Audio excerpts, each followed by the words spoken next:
This is the Drawing the Ideal Self podcast for June 2021. This month's podcast is going to be looking at a PCP take on offending behaviour, and it's inspired really by a TV programme that I've watched recently.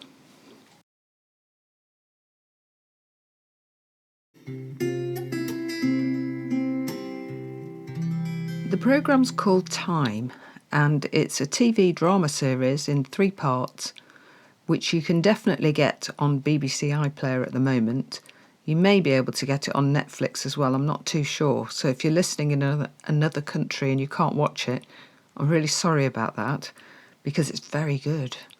The programme was about a guy who is in prison, and it takes us a while to find out why he's in prison and how that's all come about. But he is there, and he doesn't really fit in with the usual prisoners because he was a teacher before he was in prison. So the drama is about the life inside the prison, and there have been some newspaper discussions about it saying that it's very true to real prison life. So they've done a very good job, and frankly, it's at moments quite terrifying. Not necessarily because people get killed, but just the threat all the time and the loss of control and choice is quite scary, actually.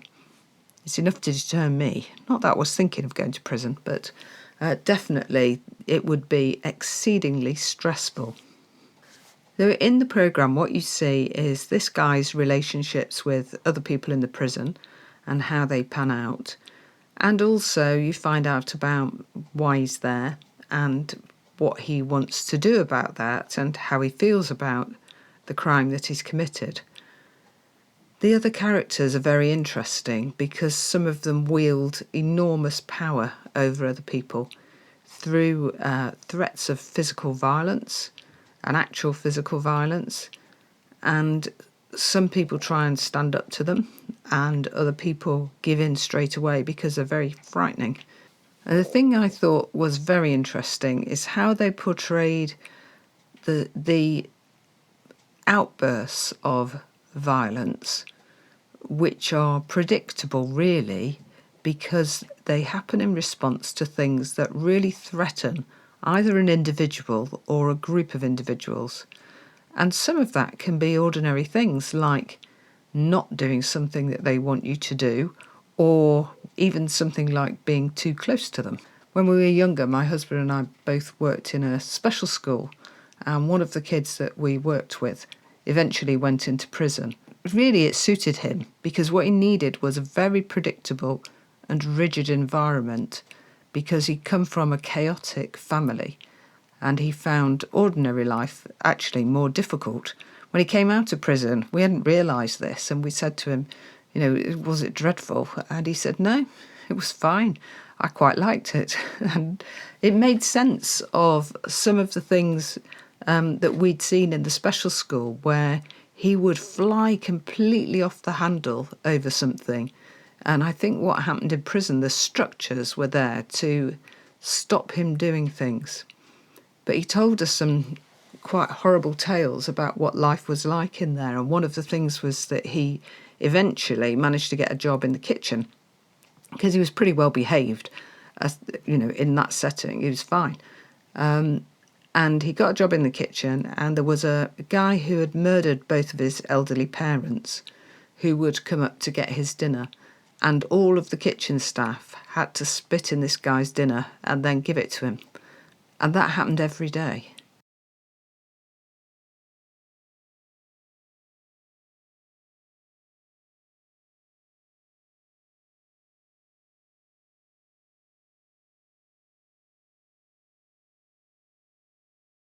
To me, that would have been enough to set me flying off the rails, probably. But to him, having had such a chaotic life, it was just a rule that was followed. And he wasn't really distressed by either by doing it or by seeing that happen. He thought it was the sort of justice of the place, because this guy had killed 2 old people, which was much worse than anything they were doing to him, by all accounts. And I think one of the things that PCP does do is allow you to see the perspective of another person without having to agree with them. So for us, there were many things about him that we didn't agree with. And he himself committed crimes, so he was in prison because he'd stabbed his brother. The second time, not the first time he stabbed his brother, the first time he stabbed his brother, for some reason he turned up on our doorstep and we took him to the police, and the social care were involved and the police were involved, and he got a caution because it wasn't a serious stabbing, it was more that he couldn't go home that was the issue. So there'd been a fight between the two brothers and nobody was seriously hurt, but he had cut him with a knife, but not badly. The second time he stabbed his brother, he went to prison. You wouldn't really think he was the kind of person who might behave so outrageously, because the rest of the time he was very well behaved, and he was in my class at the school. I was a teacher then, and his behaviour in my class was extremely good. And I also worked with him on the residential side before that when I was a residential social worker. And he was in the flat that I was in charge of with about 8 boys. And his behaviour in the flat when I was on duty was always really good. He wasn't any problem. Occasionally, something would happen with another kid and he would fly off the handle. But the most serious incidents I didn't really see happen. And I'm not quite sure what that was about. He could be so well behaved, actually, that once in a year in my class, he swore and he said bloody. And he was mortified. He was so sorry that he'd done this. Now, this was a boy who could use every swear word ever invented and could threaten people and go bananas with them over nothing, it seemed. But in that class, he was very controlled. And I've been doing a bit of reading around this before the podcast. And one of the things that I've read that you might find interesting to read, there are a couple of books. One is Personal Construct Perspectives on Forensic Psychology. And that's by James Horley. I'll put the details in the show notes. So there's a paper in that book by David Winter called A Credulous Approach to Violence and Homicide. I mean, even the title's fairly challenging. And that paper is about understanding why people commit these terrible acts and what it is about their construing that makes it have meaning and make sense to them to do something so dreadful to somebody else. One of the things he talked about was slot rattling. And slot rattling is when you move from one end of a construct to the other. So a construct has always got 2 ends or poles. So happy and the other pole is sad. So in this case it might be kind, and then at the other pole it might be sly, or it could be safe or aggressor. So often they're written with either a hyphen between them, the 2 poles, or with a line between them, or with a versus, VS dot.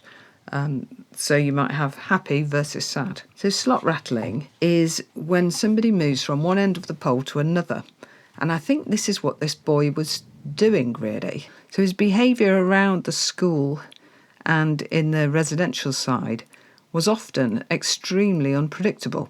So he would fly off the handle. Once he did that, I remember this incident. He was staying in a caravan at the end of the school as a sort of preparation for independent living when he was 16. So the boys left the school at 16 or 17. Before they left, they had a couple of weeks in the caravan on their own, and the idea was to get them to do their washing, to cook for themselves and do some things like that. And it would happen in their final year. And he was staying in the caravan, and then his friend went to visit him and made a mess of some things. So his solution to that was to scream and shout at his friend and throw everything out of the caravan. All he needed to do was tidy up. However, instead of tidying up, he made it a whole lot worse, got lots of people involved with him, was seen as, going crazy and totally overreacting to a situation, which was true. But how did that make sense to him? So he was extremely controlled, or he was extremely uncontrolled.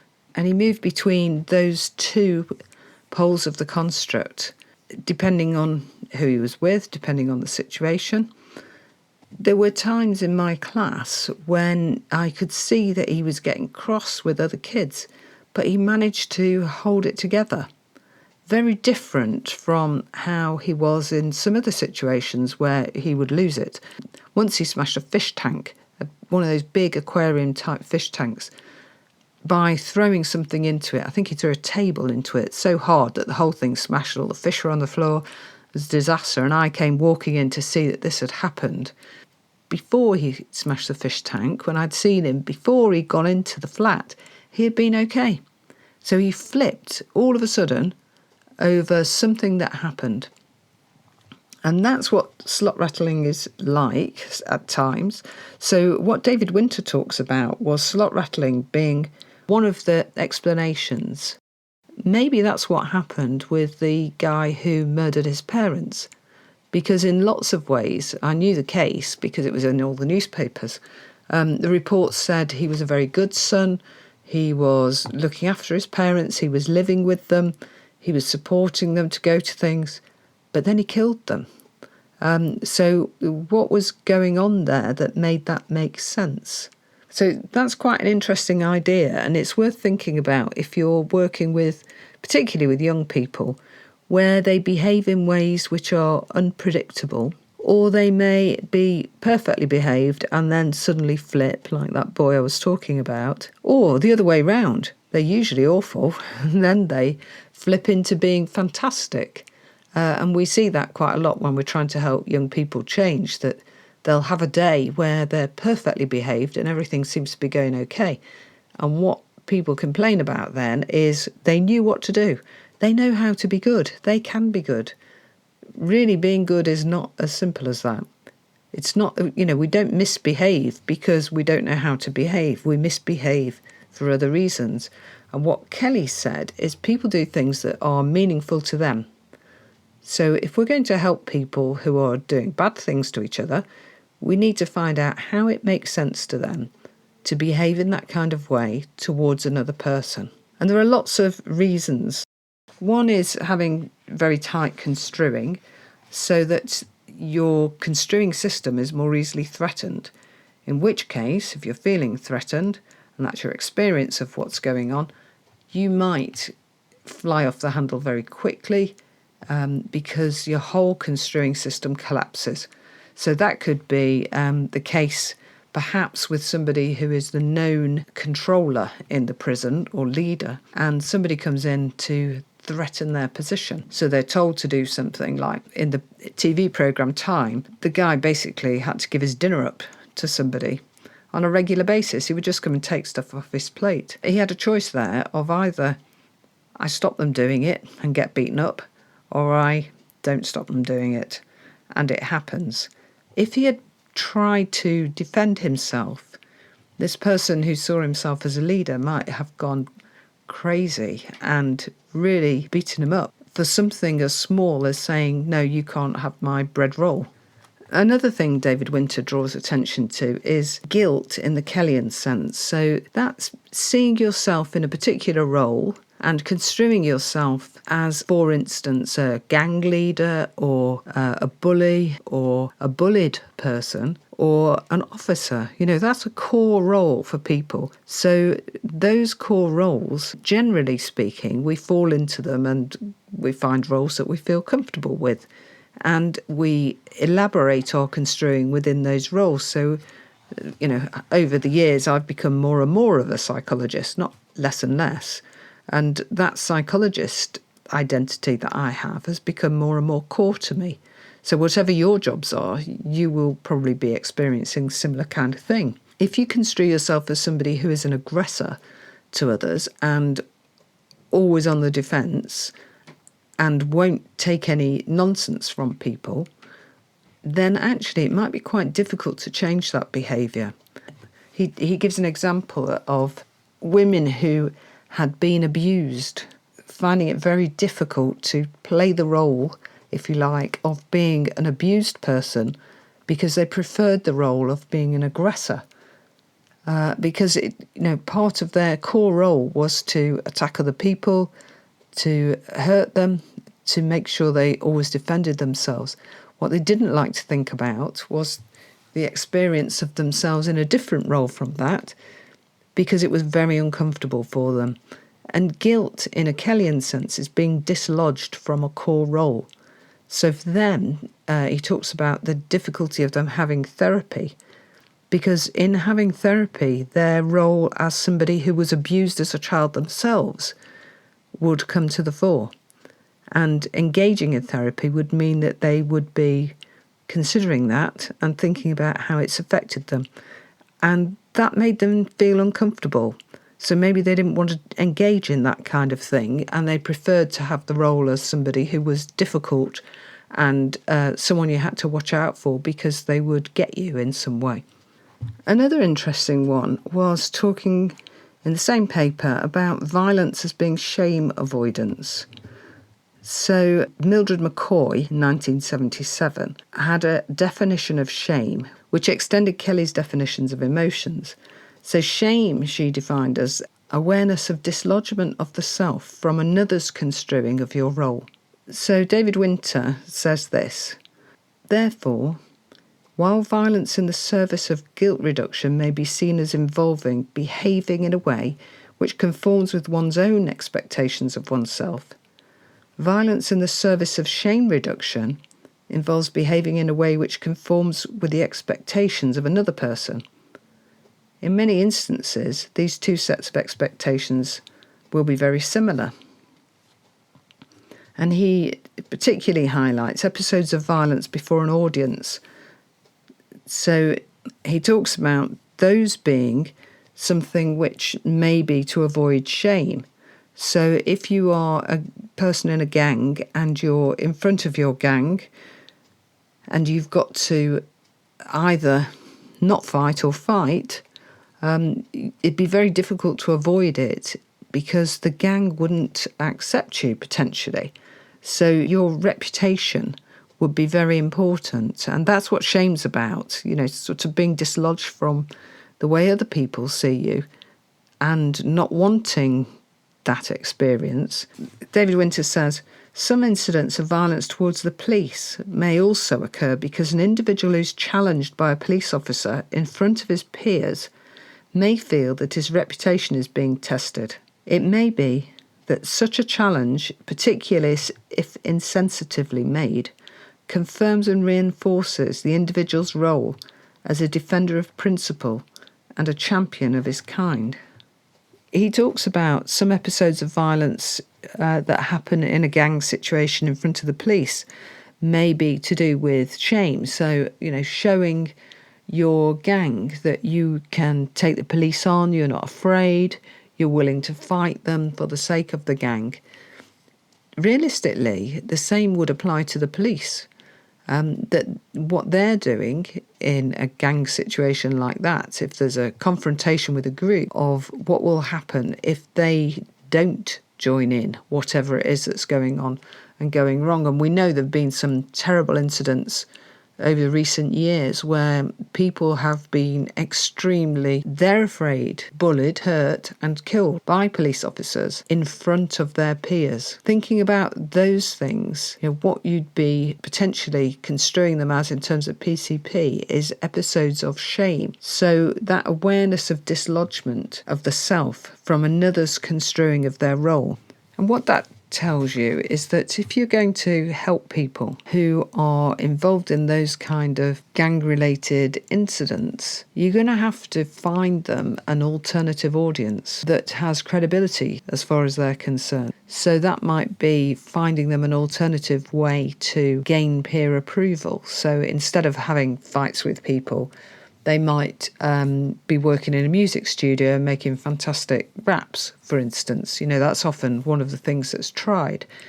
They might be involved in car racing. So they're getting the thrill of car racing. They're getting the approval of the other drivers or the maintenance people for the car. But they're not getting any violent acts involved with that. So they will get their sense of self will be much more comfortable in that situation. If something goes wrong, then you're in trouble. So if they've got a very fragile sense of self in those roles, they might dip out if it doesn't go well and easily, because their stronger one will be the one that was formed earlier, so their gang-related stuff will be there. And you can see that when people go into prison, they might behave very well in prison, everything's going okay, looks like they're going to come out reformed, they go back, they mix with the same people, and they end up back in the same situations. And what gangs can offer is a sense of community, which for some of these people, they don't have in any other way. They may have had, not very rewarding family lives, or they may have lacked status in other ways, and being in the gang provides some sense of self that isn't provided in other ways. Another one that's from the David Winter paper that's interesting is hostile violence. And what Kelly talked about with his definition of hostility is it's an effort to find evidence that your predictions are right by really faking the evidence.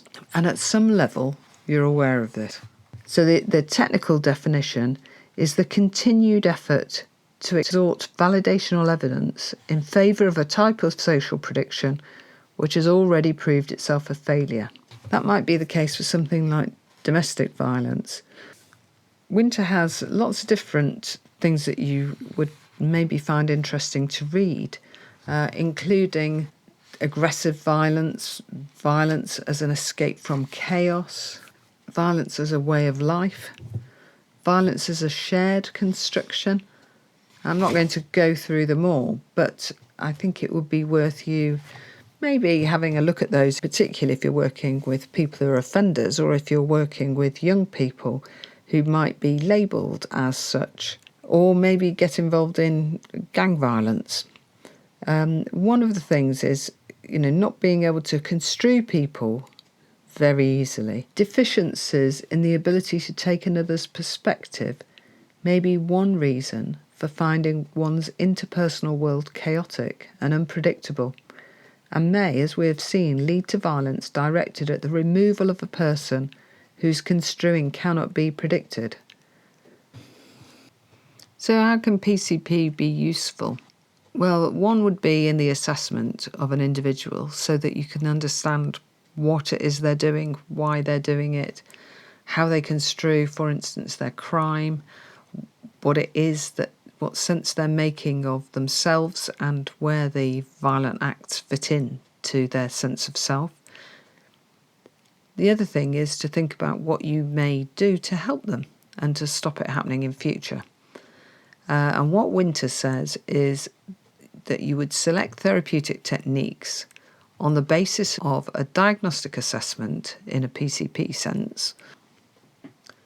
And what you would use in terms of the assessment may be different, and what you might do in terms of interventions will be different.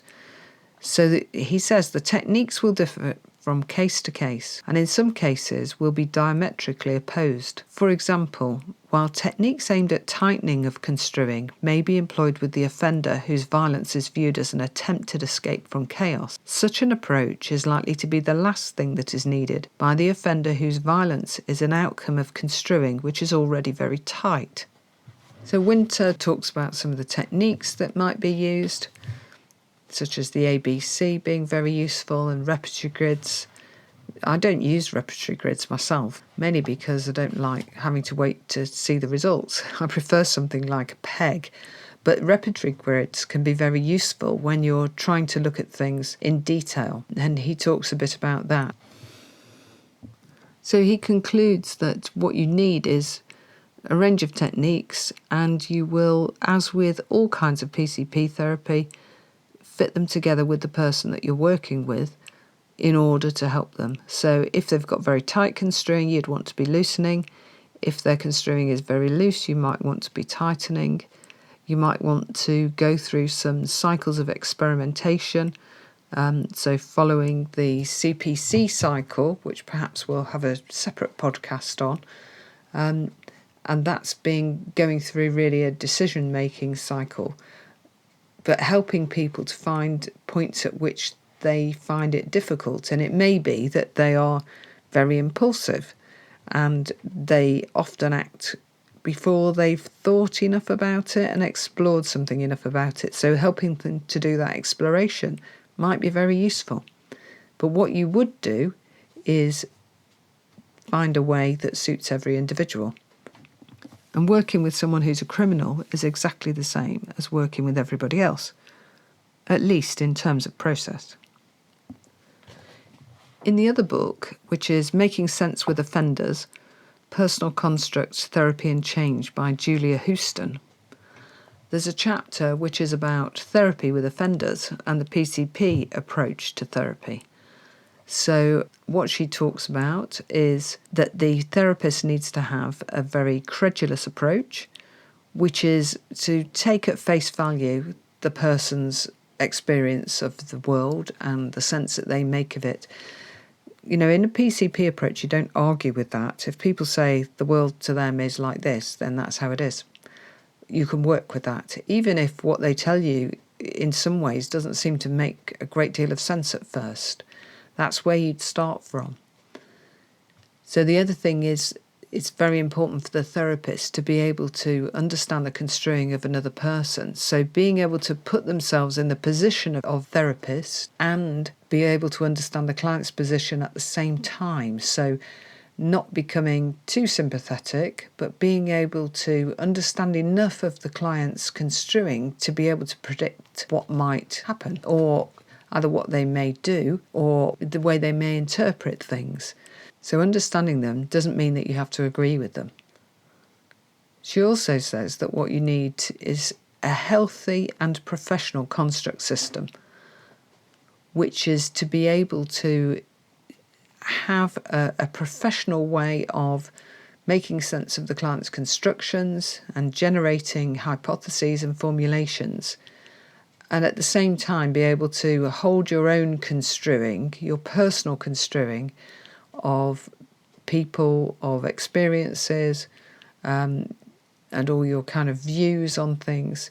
You need to hold those in abeyance while you lean on your professional system and keep yourself in an appropriate way with the client.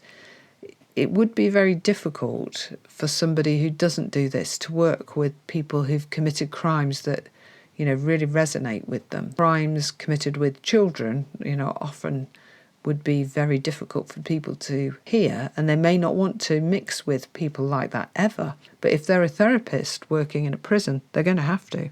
So they've got to have a very professional way of managing that construing. She also argues that the therapist should allow themselves, even so, to be creative and intuitive in order to recognise new constructs that emerge in therapy. So just as in therapy with other people, working with offenders, you'd be trying to find ways to help people generate new constructs and use them well. She also says that you shouldn't be too fixed in your view about what is best for the client. So although you can't condone any antisocial behaviours that may be socially deviant but are not harmful or illegal, you may have a view of as yourself as a person, but as a therapist working, it may be that you need to accept that and also not be thinking that it's not okay for those people to do those kind of things. So if something doesn't hurt somebody else, it's a value judgment about whether it's okay or not to do it. And she says that the therapist shouldn't be too fixed about what's best for their client. And then finally, she says that the therapist should be able to provide an atmosphere of acceptance, reassurance and support in which the client is the expert concerning the nature and content of their own personal construct system, and the therapist has professional expertise in their knowledge of psychotherapeutic strategies. It's a very clear role for the therapist and also in support of the client. So in working with offenders, you shouldn't be doing it if you're not able to do that. So if what you find is it's very difficult to contain your own anger or upset or distress when you're talking to somebody who's committed crimes against people, because that's the most likely people who'll be in prison, then it's not a very safe place for you to be, because your own construing may slip out, and if you haven't got that all kind of sorted out in your own head about how you're going to manage those situations, and you haven't been able to use supervision and professional networks so that you learn how to manage feelings in that situation, then it's not going to be the right kind of job for you. Nor me. I don't know that I could do that. Another point Julia Houston makes is about who is consenting to therapy. And she says the main dilemma for the therapist in using the personal construct approach to therapy with offenders is that the client himself may not be the person who is requesting help. Clearly, if the individual does not attend appointments, refuses to discuss their behaviour with the therapist, or maintains consistently that they do not want to change, then there is little that any therapist can do to intervene, even if the client's behaviour is potentially dangerous. However, with most offender clients, their resistance to change is not quite so overt. In most cases, the potential harm to others caused by the client's behaviour would outweigh the personal construct clinician's reluctance to point out the benefits of change. If the client at least attends the therapeutic sessions and talks about their behaviour, it is possible to assess the factors which may underlie ambivalence and resistance to change, identify potential areas of conflict in construing, demonstrate understanding of the client's perspective, and ensure that they are fully aware of the possibilities for change. So Julia Houston ends her chapter talking about the fact that you can't make people change, that change will be possible for people only if they're able to recognise the ways that they've been construing things before and develop new constructions. So their construing system has to change in order for them to change through personal construct psychotherapy. So if they are seeking that kind of help to change, then a PCP approach is likely to be very helpful. Okay, well, I think that's probably enough. If you're interested, it may have whet your appetite. If you're really not interested in this kind of thing, we've got some different things coming up in the podcast. So the next PCP podcast will be about using a PCP approach with people who've had some kind of a brain injury. So that could be through an accident or a stroke. Kathy Sparks is going to talk about her work that she does with people who've had those experiences and what some of the challenges are, both for the people that she works with and also for the therapists. So that's coming up in July. Hopefully I won't have put you off, and even if I have, you'll come back and listen to Kathy, because it's going to be a very interesting episode. Okay, time to go, I think. So hopefully you'll have a lovely July, and I'll see you again at the end of July. Okay, thanks very much for listening. Bye.